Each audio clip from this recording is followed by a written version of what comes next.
another one of my favorite horror action movies, which I'm sure some people are gonna say, no, it's not horror. But it really has, it literally actually combines my two favorite subgenres, which is one-man army, shoot 'em up, and slashers. I love slasher movies. And that is George P. Cosmatos, even though Stallone truly directed it. You want to get into that? You hear about it? No, I don't know about this because I feel like just as an editor's note, I should be real clear.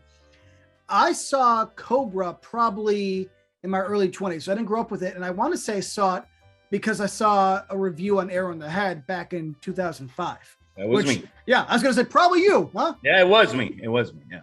Back then, I was the site. I didn't have employees yet or nothing, yeah. It's come out in the media over the years that George P. Cosmatos, yeah, he directed some stuff, but Stallone was in charge.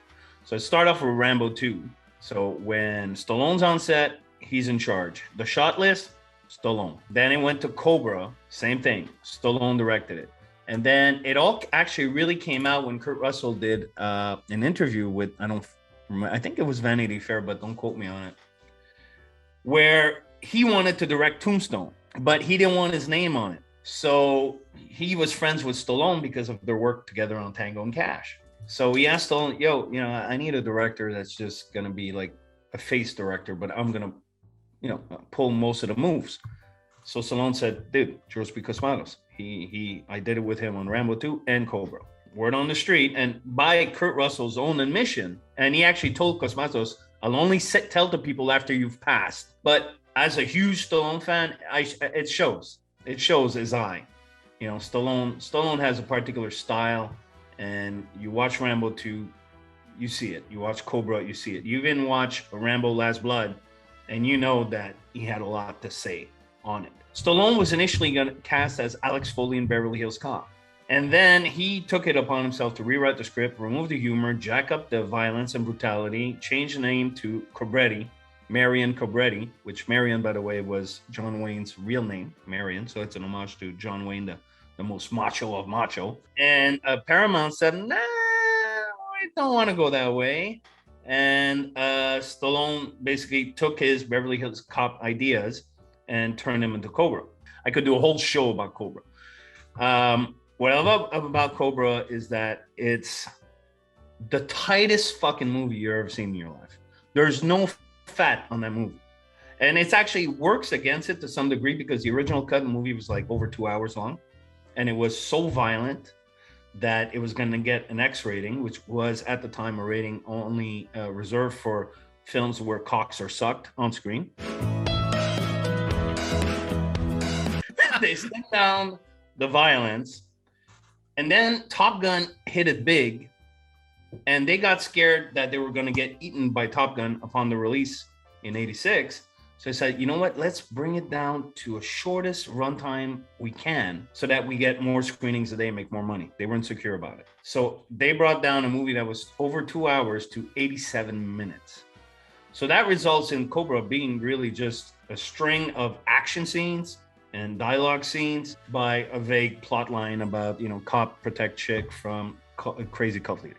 It's the most 80s macho, no bullshit movie you'll ever see. Stallone shows up with the fucking thing, the matchstick, the glasses, the card, jeans so tight that you couldn't fit my hand in them. The boots, the gun with the Cobra on it.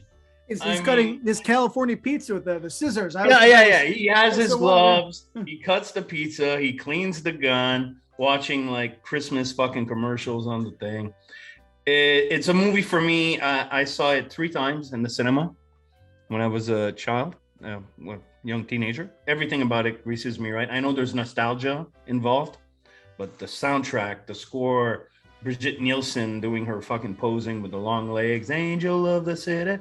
The one-liners, this is where the law stops and I start, sucker, or go ahead, I don't shop here, which was a play on Dirty Harry's Go Ahead, Make My Day, which was a huge inspiration for Cobra because Cobra is Dirty Harry taken even further.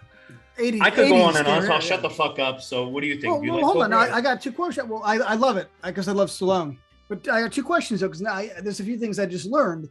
So wait a second, has there ever been a released director's cut, or is this something lost to time? No, I think the footage is lost. Scream Factory recently put out a collectibles edition, but there was no new footage, no new nothing. There was a work print at some point, the 2-hour plus work print floating around, not before the internet. The internet was alive, but in conventions and shit like that. And I've been trying to find it ever since I started pretty much Arrow in the Head. And that was like, what, 20 years ago or some shit?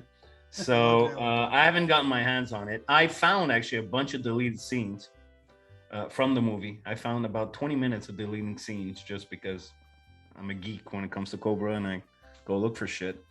But I'm hoping that Stallone, who just put out a director's cut or a Rocky IV, he'll use his muscle, well, actually, pun intended, to go and find that fucking footage and give us a Cobra we're supposed to get. But even as is, Cobra is just fucking awesome. That's it. I'm done. He likes Cobra too, because wasn't there word of a TV show or sequel a little while back? Yeah.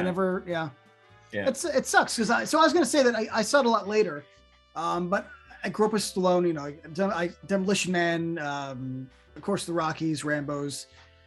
There's that one, the Snow cliffhanger. So when I saw this, I was actually surprised because I didn't realize it was going to be as much horror as it was. I remember reading the review, but I actually think I know people will fight us, but it's not horror. I actually thought it was going to be an action movie. I was surprised that there was a serial killer cultish element. The whole scene in the hospital could have been right out of Halloween. Yeah. I liked it because it just is something that you didn't see a lot. Like you said, action and horror mixed together. Especially, I would say, like a slasher action is almost rare at this point. In 1985, I think, Stallone hit the peak both with Rambo 2 and Rocky 4 came out the same year and killed it box office wise. So Cobra was his attempt to create another iconic action, hero to continue. And, for me, it blows we didn't get sequels. And, they say the movie underperformed and didn't do as well as Rambo 2. It still did pretty fucking good.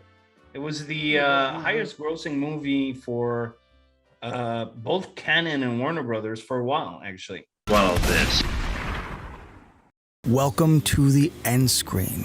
Because we have our most popular videos up here, our latest videos over here, our modern reviews up here, and of course, the subscribe button right here, guys. Every little bit counts, and we do appreciate the support. That's kind of hot.